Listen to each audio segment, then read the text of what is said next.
करे, काम क्रोध मोह छाय, दर्शन दीजो श्री चक्रधर, कीजो वेग सहाय, कीजो वेग सहाय। सर्वज्ञ श्री चक्रधर स्वामी की जय। पिछले भाग में हमने जाना हाथी का दृष्टांत। आज हम जानेंगे छोटे बड़े चमकीले पत्थरों का दृष्टांत। परम तत्व परमेश्वर अगाध है। जीव को पुण्य रूप क्रिया करने से ऐसा प्रतीत होता है कि वह परमेश्वर के समीप पहुंच गया है, परंतु वह परमेश्वर से कोसों दूर होता है और परमेश्वर को किसी भी उपाय से प्राप्त नहीं कर सकता है। इस तत्व को छोटे बड़े चमकीले पत्थरों के दृष्टांत से स्पष्ट किया गया है। कोई एक व्यक्ति किसी नदी के गहरे पानी के किनारे पर बैठा हुआ था। वहां कोई एक नासमझ पागल सा व्यक्ति आया।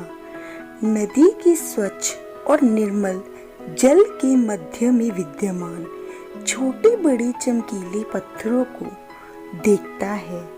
उसे आभास होता है कि यह पत्थर बहुत ही समीप है, अतः वह उन पत्थरों को प्राप्त करने के लिए अपने कुर्ते की बाजू को ऊपर करके पानी में हाथ डालता है, परंतु उसका हाथ वहां तक नहीं पहुंचा। फिर उस पगले ने पैरों से उन पत्थरों को छूने का प्रयास किया, किंतु पैरों से भी उन पत्थरों तक न पहुंच पाया। फिर उसने अपने संपूर्ण वस्त्रों को उतारकर मात्र अंगोछा यानी स्नान वस्त्र पहनकर उस नदी में डुबकी लगाई, परंतु फिर भी वह उन पत्थरों तक न पहुंच पाया। उस पगले की सारी हरकत किनारे पर बैठा हुआ एक व्यक्ति देख रहा था।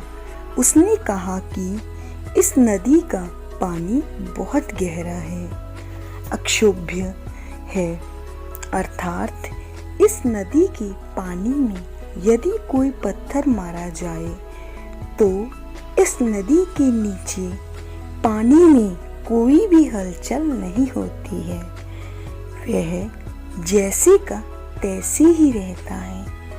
आगे वह व्यक्ति कहता है कि तू कितना भी प्रयत्न कर ले, परंतु तू इन पत्थरों को नहीं पा सकेगा।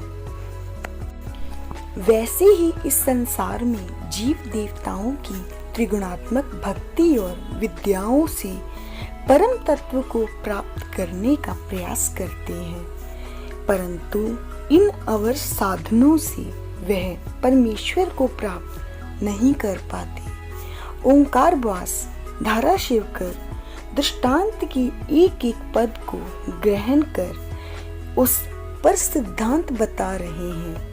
हाथ के स्थान पर शिल्प विद्या है। देवताओं के 9 विभागों में से पूर्व 4 स्थानों की देवताओं की विद्या को शिल्प विद्या कहा जाता है। पांव से प्रयत्न करने के स्थान पर अप्रोक्ष विद्या है।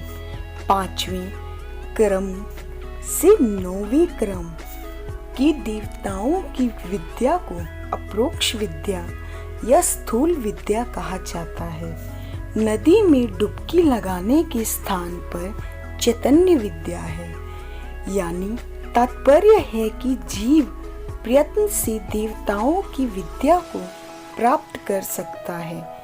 नदी के किनारे बैठे हुए व्यक्ति के स्थान पर परमेश्वर का अप्रोक्ष ज्ञानी है। वह अप्रोक्ष ज्ञानी कहता है कि इन देवताओं की त्रिगुणात्मक भक्ति से परमेश्वर को प्राप्त करना संभव नहीं है, चाहे यह जीव जितना भी प्रयत्न कर ले। इस दृष्टांत का सारांश है कि परम तत्व परमेश्वर का स्वरूप निर्मल, शुद्ध और अगाध है।